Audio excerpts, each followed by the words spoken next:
সপ্তম শ্রেণীর শিক্ষার্থী বন্ধুরা, স্বাগতম মাই ক্লাসরুমে। তোমাদের ষান্মাসিক মূল্যায়ন পরীক্ষা চলছে। আগামী 20 জুলাই তোমাদের বিজ্ঞান পরীক্ষা হওয়ার কথা ছিল। যেহেতু সকল শ্রেণী কার্যক্রম অনির্দিষ্টকালের জন্য বন্ধ রয়েছে, সুতরাং আগামী 20 তারিখ তোমাদের যে বিজ্ঞান পরীক্ষা সেটি আর 20 তারিখে হচ্ছে না। তারপরে তোমরা মূল্যায়ন পরীক্ষার জন্য প্রস্তুতি নিচ্ছ।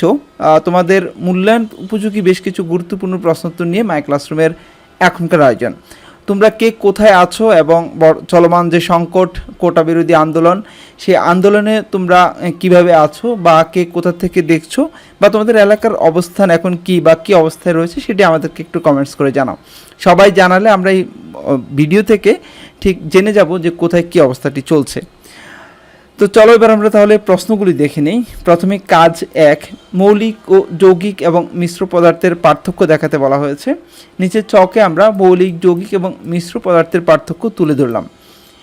প্রথমে মৌলিক পদার্থ। যেসব পদার্থকে ভাঙলে বা বিশ্লেষণ করলে ওই পদার্থ ছাড়া অন্য কোনো পদার্থ পাওয়া যায় না তাকে মৌলিক পদার্থ বলে।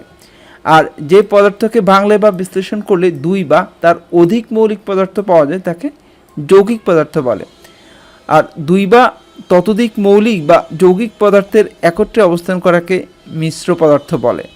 এ ছিল মৌলিক, যৌগিক এবং মিশ্র পদার্থের সংজ্ঞা। এবার আমরা উদাহরণ দেখে নিই।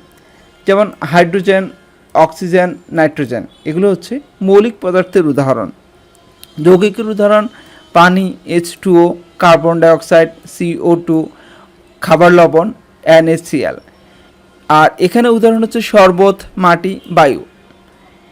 এখানে মৌলিক পদার্থে এক রকমের পরমাণু পাওয়া যায়, যৌগিক পদার্থে বিভিন্ন রকমের পরমাণু পাওয়া যায়, আর মিশ্র পদার্থে একই রকম অণু ও বিভিন্ন রকম পরমাণু পাওয়া যায়। তাহলে এ ছিল মৌলিক, যৌগিক এবং মিশ্র পদার্থের পার্থক্য। আশা করছি তোমরা বুঝতে পেরেছ। এবার পরের প্রশ্নটি দেখব।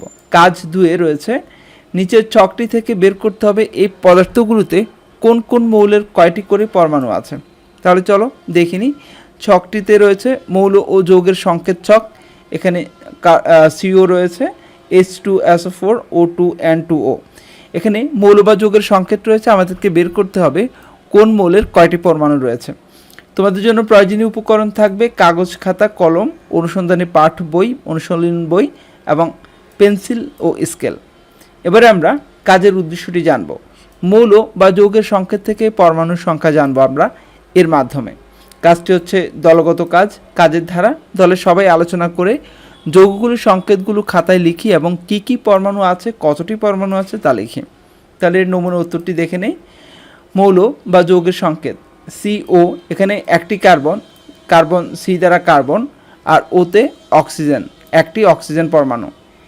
H2তে 2টি হাইড্রোজেন পরমাণু, Sতে একটি সালফার, আর O4-এ 4টি অক্সিজেন পরমাণু, O3-তে 3টি অক্সিজেন পরমাণু, N2-তে 2টি নাইট্রোজেন এবং Oতে একটি অক্সিজেন পরমাণু।